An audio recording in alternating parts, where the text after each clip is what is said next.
dimanche 28 juillet 2024. Miracle autour du lac. Merci de nous retrouver sur votre chaîne L'Aventure dans la Parole. C'est le début de la semaine et peut-être que vous profitez de ces heures pour faire le ménage ou encore aller à la plage ou toute autre chose. Mais avant tout, vous avez décidé de passer du temps dans la méditation quotidienne. Alors, nous vous souhaitons une bonne écoute. Notre communauté s'agrandit et c'est grâce à vous. Soyez vous aussi actifs avec nous pour répandre le message en likant et en partageant le lien avec tous vos contacts. Nous vous invitons aussi à vous abonner pour recevoir les notifications chaque jour et pour un confort d'écoute en continu, nous vous proposons la playlist de chaque semaine. Le texte à mémoriser de cette semaine que nous vous invitons à dire avec nous se trouve dans Marc chapitre 5, le verset 19. Il ne le lui permit pas, mais il lui dit : Va-t'en chez toi, auprès des tiens, et raconte-leur tout ce que le Seigneur a fait pour toi, comment il a eu compassion de toi. Nous vous invitons à le redire avec nous, Marc chapitre 5, le verset 19. Il ne le lui permit pas, mais il lui dit : Va-t'en chez toi, auprès des tiens, et raconte-leur tout ce que le Seigneur a fait pour toi, comment il a eu compassion de toi. Dans quelle région Jésus accomplit-il les différents miracles cités au chapitre 5 et 6 du livre de Marc ? Quelles sont les personnes qui vivaient dans cette région et quelles étaient leurs origines ?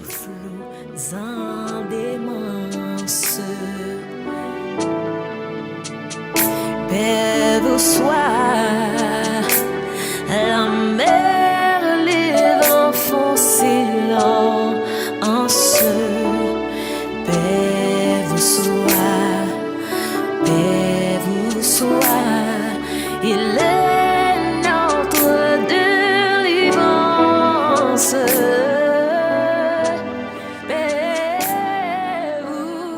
Les réflexions de cette semaine nous aideront à répondre à ces questions et aujourd'hui nous le ferons avec la séquence Calmer la tempête.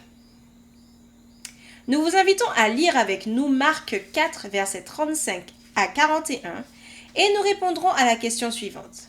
Qu'arrive-t-il dans cette histoire et quelles leçons en tirer sur l'identité de Jésus ? Nous lisons Marc chapitre 4, les versets 35 à 41.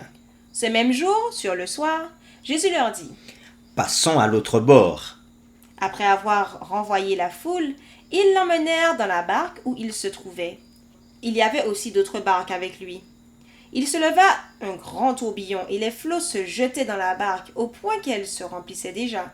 Et lui, il dormait à la poupe, sur le coussin. Ils le réveillèrent et lui dirent : Maître, ne t'inquiètes-tu pas de ce que nous périssons ? S'étant réveillé, il menaça le vent et dit à la mer : Silence, tais-toi. Et le vent cessa. Et il y eut un grand calme. Puis il leur dit : Pourquoi avez-vous ainsi peur ? Comment ? N'avez-vous point de foi ? Et ils se dirent les uns aux autres : Quel est donc celui-ci à qui obéissent même le vent et la mer ? Après avoir lu Marc 4, versets 35 à 41, répondons à la question suivante. Qu'arrive-t-il dans cette histoire et quelles leçons en tirer sur l'identité de Jésus ? Au début de Marc 4, Jésus monte dans un bateau pour enseigner la foule rassemblée sur le rivage. Dans Marc chapitre 4, les versets 10 à 12, il semble que Jésus soit descendu du bateau pour parler en privé avec les disciples. Après une longue journée à enseigner, les disciples emmenèrent à présent Jésus dans le bateau comme il l'était, autrement dit, très fatigué. Il s'endort immédiatement sur le coussin, sans doute à l'arrière du bateau. Une grande tempête se lève sur le lac et le bateau est sur le point de couler quand les disciples le réveillèrent. De façon spectaculaire, Jésus ordonne au vent et aux vagues de cesser. Alors le calme revient sur le lac. On le comprend aisément. Les disciples ont très peur de cette démonstration de la puissance divine. Nous vous invitons à lire Psaume 104, versets 1 à 9, et nous répondrons à la question suivante. Quel est le lien entre cette description de Yahvé et Christ qui calme la tempête ? Nous lisons Psaume 104, versets 1 à 9. Mon âme bénit l'Éternel. Éternel, mon Dieu, tu es infiniment grand. Tu es revêtu d'éclat et de magnificence. Il s'enveloppe de lumière comme de manteau. Il étend les cieux comme un pavillon. Il forme avec les eaux le fait de sa demeure. Il prend les nuées pour son char, il s'avance sur les ailes du vent. Il fait des vents ses messagers, des flammes de feu ses serviteurs. Il a établi la terre sur ses fondements. Elle ne sera jamais ébranlée. Tu l'avais couverte de l'abîme, comme d'un vêtement. Les eaux s'arrêtaient sur les montagnes. Elles ont fui devant ta menace. Elles se sont précipitées à la voix de ton tonnerre. Des montagnes se sont élevées, des vallées se sont abaissées au lieu que tu leur avais fixé. Tu as posé une limite que les eaux ne doivent point franchir, afin qu'elles ne reviennent plus couvrir la terre. Après avoir lu le psaume 104, les versets 1 à 9, nous répondons à la question suivante. Quel est le lien entre cette description de Yahvé et Christ qui calme la tempête? L'histoire de Marc 4, versets 35 à 41 suit un modèle biblique courant, celui de la théophanie, l'apparition de Dieu ou l'un de ses anges. Ces événements ont 4 points communs. Premièrement, la manifestation de la puissance divine. Deuxièmement, la peur des êtres humains. Troisièmement, l'ordre. N'ayez pas peur. Quatrièmement, la révélation verbale de l'apparition de Dieu ou de l'ange. Cinquièmement, la réaction humaine à cette révélation. Sur les 5, 4 sont présentes dans cette histoire. La tempête apaisée est la manifestation de la puissance divine. La peur des disciples est la peur des humains. La question « Pourquoi avez-vous peur ?»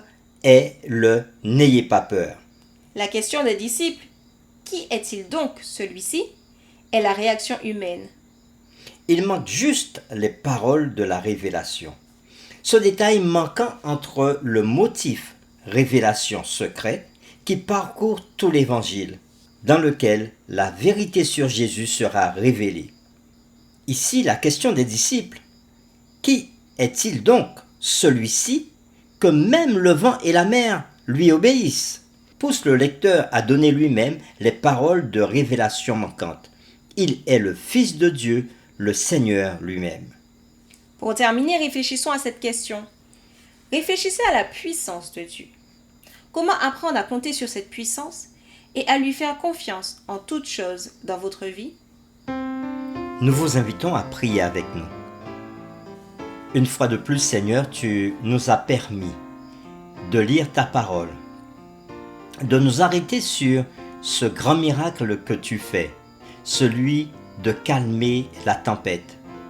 Oui, Jésus était dans la barque. Il s'était endormi après une longue journée où il avait prêché, où il avait instruit.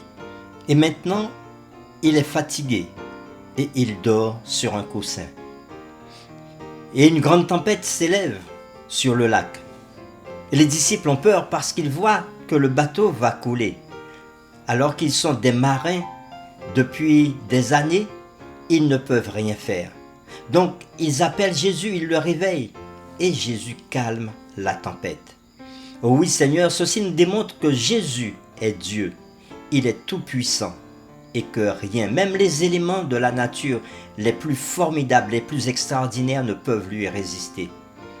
Alors, Seigneur, nous pouvons compter aussi sur Jésus dans notre vie, lorsque les choses ne vont pas et lorsque les difficultés les plus terribles peuvent arriver.